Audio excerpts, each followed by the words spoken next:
నమస్తే. మన కథానాయిక సమంత రూత్ ప్రభు డిసెంబర్ 1వ తారీఖు అనగా ఈరోజు కొత్త పద్ధతిలో వివాహాన్ని చేసుకున్నారు. అయితే ఆవిడ దర్శకుడు రాజ్ నెడుమోరిని ఈరోజు వివాహం చేసుకున్నారు. ఈ జంట కోయంబత్తూరులో ఈషా యోగా ఆధ్యాత్మిక కేంద్రంలో వివాహ బంధంతో ఇద్దరు ఒకటయ్యారు. అయితే వీరు చేసుకున్న వివాహ ప్రక్రియ భూతశుద్ధి వివాహము అనే కొత్త ప్రక్రియతో వీళ్ళిద్దరూ ఒకటయ్యారు.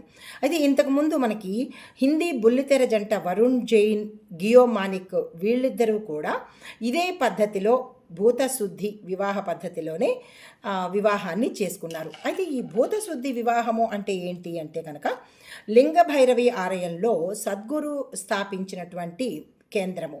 ఇది తమిళనాడులోని కోయంబత్తూరు నగరంలో ఈషా ఫౌండేషన్ సంస్థను సద్గురు జగ్గి వాసుదేవ్ గారు స్థాపన చేశారు.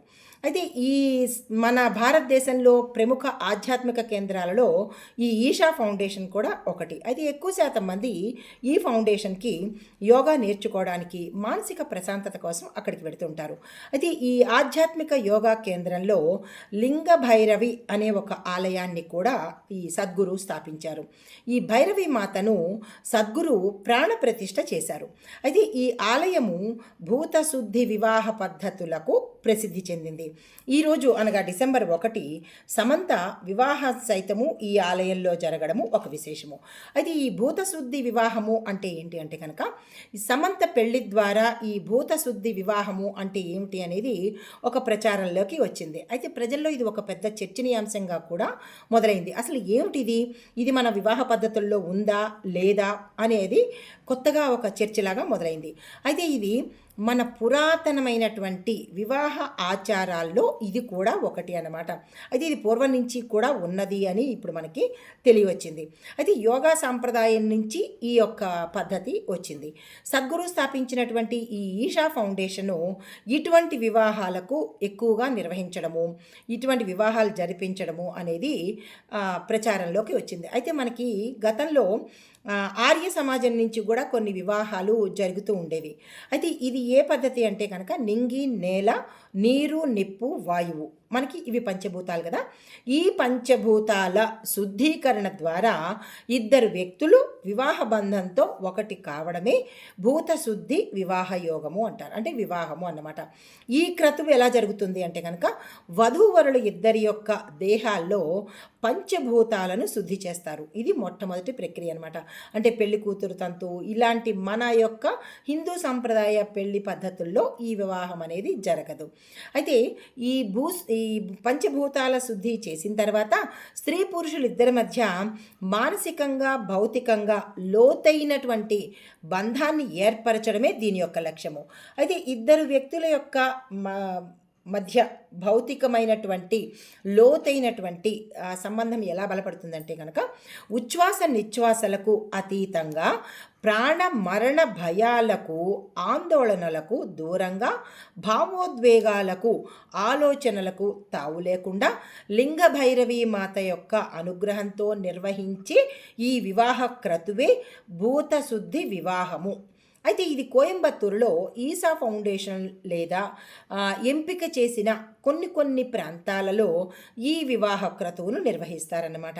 అయితే ఈ సమంత వంటి సెలబ్రిటీలతో పాటు పలువురు సామాన్యులు కూడా ఇటువంటి పద్ధతుల్లో వివాహాలు చేసుకోవడం అనేది మనకి ఒక పద్ధతిగా వచ్చింది.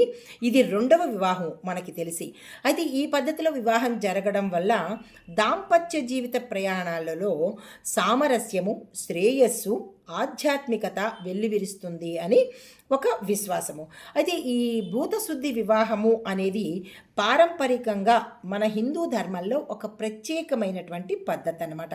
ముఖ్యంగా ఆధ్యాత్మిక శుద్ధి, పూర్వజన్మ బంధాలు లేదా గ్రహదోషాలు వంటి కారణాలను నివారించడానికి చేసేటటువంటి ఒక ఆచారం అన్నమాట. అయితే శరీరము, మనస్సు, పరిసరాలు ప్రతికూల శక్తుల నుంచి శుద్ధి చేసే పద్ధతిని ఈ భూతశుద్ధి వివాహము అంటారు. అయితే లింగభైరవి ఆలయంలో లేదా ఈషా ఫౌండేషన్ ఎంపిక చేసినటువంటి పవిత్ర ప్రదేశాల్లో ఇటువంటి వివాహ పద్ధతిని కనుక చేసుకున్నట్టయితే దంపతుల మధ్య జీవితాంతము సామరస్యము, శాంతియుతమైనగా వాళ్ళ జీవితం ఉండడము, శ్రేయస్సుతో సాగుతుంది అని ఒక నమ్మకం అన్నమాట. అయితే ఈ ఈషా ఫౌండేషన్లో లింగ భైరవి ఆలయంలో స్త్రీ శక్తికి సంబంధించినటువంటి ఉగ్ర కారుణ్య రూపాల యొక్క కలయిక అని జగ్గి వాసుదేవ్ గారు చెప్పి ఉన్నారు. అయితే ప్రతి ఏడాది దసరా సంబరాలలో భాగంగా ఈ ఆలయంలో ప్రత్యేక పూజలు నిర్వహిస్తూ ఉంటారు. గత కొన్నేళ్లుగా సమంత లింగ భైరవి ఉపాసన కూడా ఆమె చేస్తున్నారు అని తెలియవచ్చింది. అందుకే తాను ఇష్టపడ్డ రాజును ఇక్కడే అగ్నిహోత్రం సాక్షిగా పెళ్లి చేసుకున్నాను అని చెప్పడం జరిగింది. అయితే ఇంకా శ్యామ్ రాజ్ వివాహంలో మరి ఒక ప్రత్యేకమైన క్రతువు మహిళా పూజారి నిర్వహించడం అనమాట. అంటే మన శాస్త్ర ప్రకారము ఎక్కడా కూడా మహిళలు వివాహ క్రతువుని నిర్వహించరు, కానీ ఈ ఒక్క పద్ధతిలోనే ఈ మహిళా వివాహ క్రతువును నిర్వహించడం జరిగింది. అయితే ఇది మనకి అష్టవిధ వివాహాలలో ఈ ప్రక్రియను, ఈ వివాహ పద్ధతిని ఎక్కడా శాస్త్రపరంగా చేర్చబడలేదు. ఇది చాలా పురాతనమైనటువంటి, ఎప్పుడో కొన్ని వేల సంవత్సరాల క్రితము జరిగినటువంటి వివాహ పద్ధతి అన్నమాట. అయితే మనకి జనరల్గా చెప్పుకునేది వివాహాల్లో 8 రకాల వివాహాలు ఉంటాయి. అది ఏంటంటే బ్రాహ్మ, దైవ, ఆర్ష, ప్రజాపత్య, అసుర, గాంధర్వ, క్షాత్ర మరియు రాక్షస వివాహాలు. ఇవి 8 రకాలు. అయితే ఒక్కొక్క వివాహ పద్ధతి కనుక చూసుకున్నట్టయితే బ్రాహ్మ వివాహ పద్ధతి ఎలా ఉంటుందంటే విద్యావంతులైనటువంటి 2 మంచి గుణాలు కలిగినటువంటి వ్యక్తులు ఒక మంచి వరుడిని తీసుకొచ్చి కన్యకు వివాహం చేయడం అనేది బ్రాహ్మీ వివాహం అంటారు. రెండవది దైవ వివాహము. ఇదేంటంటే యజ్ఞయాగాదులు చేసినటువంటి పురోహితుడికి కన్యాదానము చేసేది రెండవ పద్ధతి.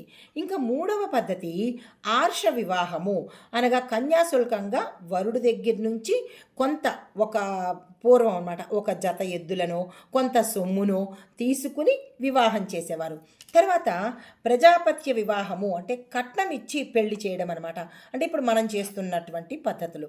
ఇంకా లాస్ట్ది అసుర వివాహము, వరుడు ధనము ఇచ్చి వధువును కొనుక్కోవడం అన్నమాట.